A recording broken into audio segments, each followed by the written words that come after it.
Orang-orang liberal ini adalah salah satu aliran teologi di dalam kekristenan yang nyaris tidak percaya Alkitab firman Allah. Bagi mereka Alkitab itu hanya kumpulan tulisan manusia kuno yang karenanya banyak kesalahannya dan kekeliruannya. Mereka berkata bahwa di sini Yesus tidak mengutuk pohon ara. Yesus kebetulan lihat pohon ara yang sudah kering lalu mengangkatnya sebagai ilustrasi. Dengan kata lain mereka mau katakan cerita di sini omong kosong. Dan itulah ciri khas teologi liberal. Saya kuliah S3 ini sudah yang kedua. Kuliah S3 yang pertama di sekolah teologi liberal. Hari-hari hanya debat dengan dosen karena mereka mengatakan Kejadian pasal 1 sampai pasal 11 semuanya adalah mitos. Semuanya adalah dongeng. Cerita di dalam kitab Kejadian pasal 1 tentang penciptaan itu ada dokumen kuno yang namanya Enuma Elis dari kebudayaan Sumeria kuno, atau cerita tentang banjir bah. Air bah itu ditemukan dalam kebudayaan Babel kuno yang namanya Epik Gilgamesh yang perhitungan tahunnya lebih tua dari kitab Kejadian. Maka kesimpulannya adalah kitab Kejadian mengutip dari dongeng-dongeng Babelonia kuno, Sumeria kuno, dan karenanya Kejadian 1 sampai 11 itu dongeng. Karena itu saya mau bicarakan hal yang kedua, bagaimana kita memahami kisah ini sebenarnya. Nah, saudara-saudara, pertama-tama kita harus percaya bahwa seluruh kejadian di dalam Alkitab itu sungguh-sungguh terjadi. Itu bukan karena sesuatu yang kebetulan atau sesuatu metafora saja, atau Yesus menggunakan kuasanya sewenang-wenang. Tidak. Kita tahu bahwa dalam cerita Injil, Yesus gunakan banyak perumpamaan. Yesus itu guru. Ceritanya banyak sekali perumpamaan. Di dalam Alkitab, seluruh Alkitab.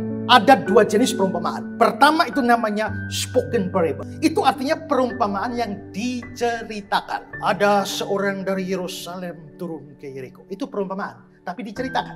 Tapi ada satu jenis perumpamaan yang mungkin jarang kita ketahui. Dan itu jarang muncul di Perjanjian Baru. Perumpamaan ini banyak muncul di Perjanjian Lama. Itu namanya adalah action parable atau enacted parable. Itu adalah perumpamaan yang diperagakan, bukan diucapkan, bukan diceritakan. Contoh paling nyata itu adalah Hosea. Tuhan perintahkan Hosea, pergilah, carilah perempuan sundal, kawini dia. Itu sungguh-sungguh terjadi, tapi sebenarnya itu perumpamaan. Apa inti perumpamaannya? Tuhan itu seperti Hosea. Lalu perempuan sundal itu seperti umat Israel yang seringkali bersundal dengan penyembahan berhala. Ambil dia dan kawini dia. Maka biarpun Israel itu penuh dengan pelacuran mereka atau penyembahan berhala, Tuhan tetap ambil mereka sebagai kekasih atau istri. Tapi ternyata setelah diangkat, perempuan itu pergi bersundal lagi. Tapi Hosea suruh ambil kembali. Itu ibarat Israel yang terus saja menyembah berhala. Tapi Tuhan tetap mengasihi, kasih setia tidak berubah, dan diambil. Maka apa yang Hosea kerjakan itu sebuah perumpamaan. Hanya perumpamaan yang diperagakan. Saya ingin berikan contoh lain bagaimana di dalam kitab Yesaya. Yesaya bikin sebuah perumpamaan atas petunjuk Tuhan. Tapi perumpamaan yang diperagakan, bukan diucapkan. Yesaya 20 ayat 2 sampai 4. Pada waktu itu berfirmanlah Tuhan melalui Yesaya bin Amos, firman-Nya. Pergilah dan bukalah kain kabung dari pinggangmu dan tanggalkanlah kasut dari kakimu. Lalu dia pun berbuat demikian, maka berjalanlah ia telanjang dan tidak berkasut. Yesaya jalan telanjang tidak berkasut.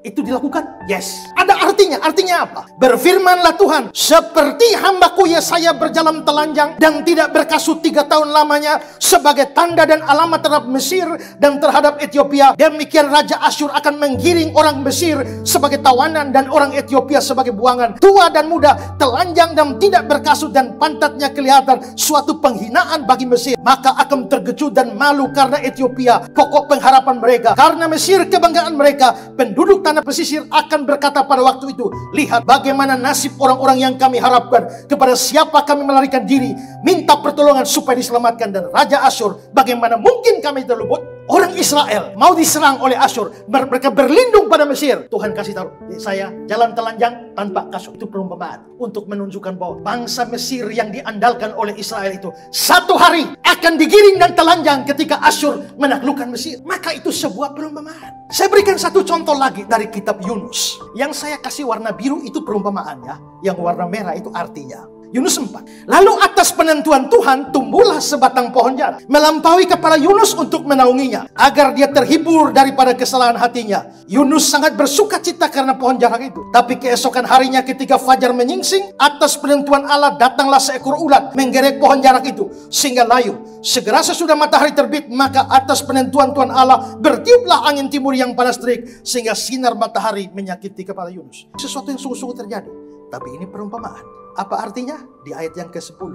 Engkau sayang kepada pohon jarak itu, yang untuknya sedikit pun engkau tidak berjerih payah, yang tidak engkau tumbuhkan, yang tumbuh dalam satu malam, yang binasa dalam satu malam pula. Bagaimana tidak aku akan sayang kepada Niniwe, kota yang besar itu, yang berpenduduk lebih dari 120.000 orang, yang semuanya tidak tahu bedakan tangan kanan dari tangan kiri, dengan ternaknya yang banyak. Itu perumpamaan. Maka dari sudut pandang ini, waktu Yesus kutuk pohon ara, Yesus bukannya tidak tahu bahwa tidak ada buah. Yesus bukannya sewenang-wenang. Yesus bukan menggunakan kuasanya untuk sesuatu yang menghancurkan. Tapi saat itu dia sedang bikin perumpamaan. Hanya perumpamaannya berbeda dari kebanyakan perumpamaan yang diceritakan. Saat itu Yesus sedang bikin sebuah perumpamaan, tapi perumpamaan yang diperagakan. Dengan memahami bahwa ini adalah perumpamaan, maka hilanglah seluruh kesulitan atau keanehan di dalam teks ini. Dan yang namanya perumpamaan kan ada tujuannya, ada artinya. Nah, Yesus kutuk pohon ara, itu perumpamaan.